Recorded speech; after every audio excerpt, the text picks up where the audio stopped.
Good morning, Team Hilas! For Wow! today's video, we'll cut my mom's hair. Susubukan natin kung makuha natin yung style na gusto niya. Ayun, yun yung mababa. Yung nakikita yung leeg niya. Pero, sa style na to, wala na siyang magagawa. Welcome nga pala mga Team Hilas sa ating YouTube channel. Sana po magkaroon na din kayo lahat ng YouTube channel para isa-isa tayong aangat din dito. Wow! Salamat pala ni Madam Korea ng Hilas sa paghila natin dito, sa paghila ng mga ka-Team Hilas doon sa FB. Matagal na akong gumagawa ng YouTube channel guys, pero mababa lang talaga yung followers ko.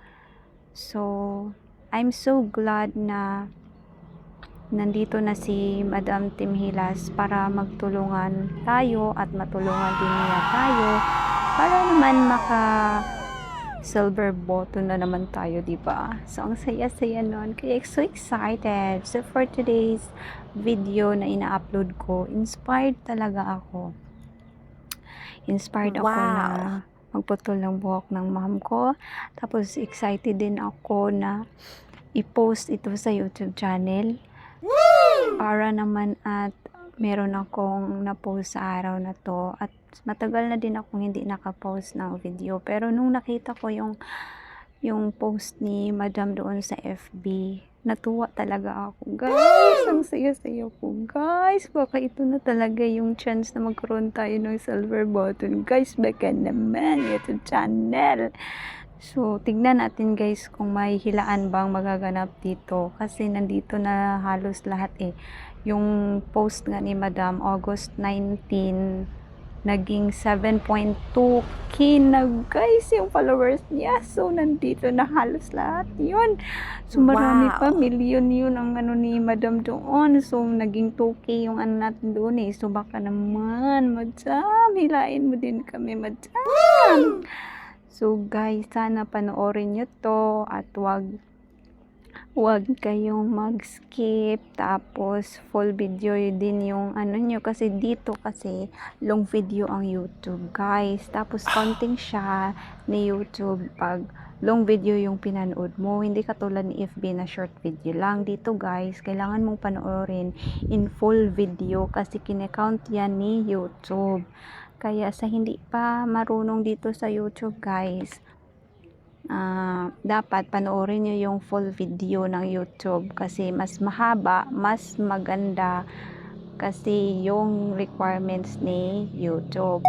At saka po si Madam Korea ng Hilas, kasi naka 7.k na siya na subscribers, wag nyo pong i-skip yung mga advertisement niya.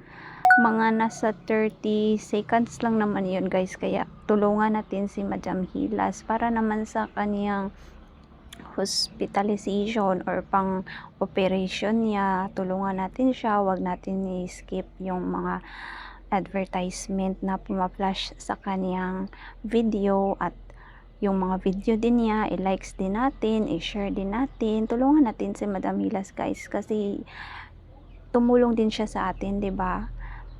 Hindi pa man kumikita yung FB ko, pero nakikita ko talaga na kailangan natin tulungan ang isa't isa. Si Madam Hilas, kailangan niya yung tulong natin. Kaya that's all for today guys. Sana mag-enjoy kayo sa video ko. Medyo mahaba to guys, kaya be patient and enjoy watching. Diba? Nahawaan na rin ako ni Madam Team Hilas. Team Hilason, Korea ng Hilas, pasok, Team Solid, arat na, yakapan na tayo, babush!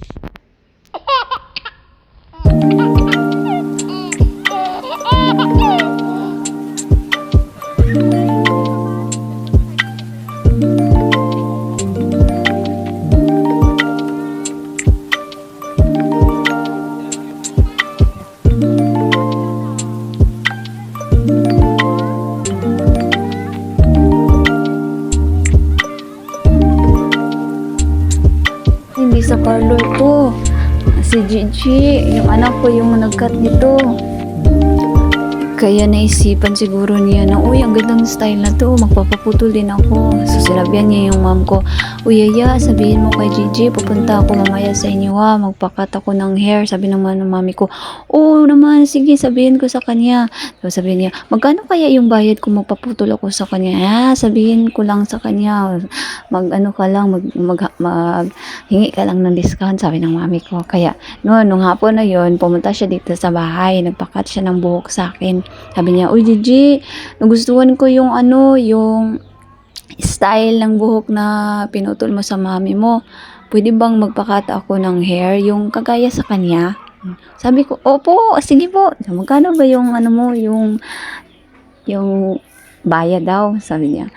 Kaya sinabihan ko sa kanya, saka na yung bayad, puputulan mo na kita te, baka hindi mo na gustuhan. Sabi niya, sige, ganun na lang. Kaya nun, pinutulan ko na siya ng buhok. Tapos, nung pagkatapos ng putol ko sa kanya, sabi niya, ganun. Tapos na, Jing. So, meron ka bang salamin dyan? Kaya binigyan ko siya ng salamin.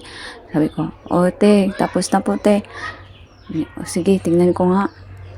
Gusto ko to. Hindi siya masyadong mababa, hindi naman siya kumukulot or ganito, ganyan. Nagustuhan ko, magkano bang bayad dito, Jing? Sabi ko, sige te, bigyan mo na lang ako ng 50, pang pang load, sabi ko sa kanya. Kaya binigyan niya ako ng 70 yung binigyan niya sa akin. Sabi ko, tuwang-tuwa ako kasi first time ko nakatanggap ng bayad, ng pera na mula sa kamay ko talaga na paggugpit.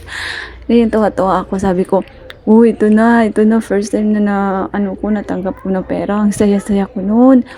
Tapos nagpapasalamat ako sa kanya, kaya umalis na siya. Sabi ko, wow, pwede talaga akong maging hairdresser.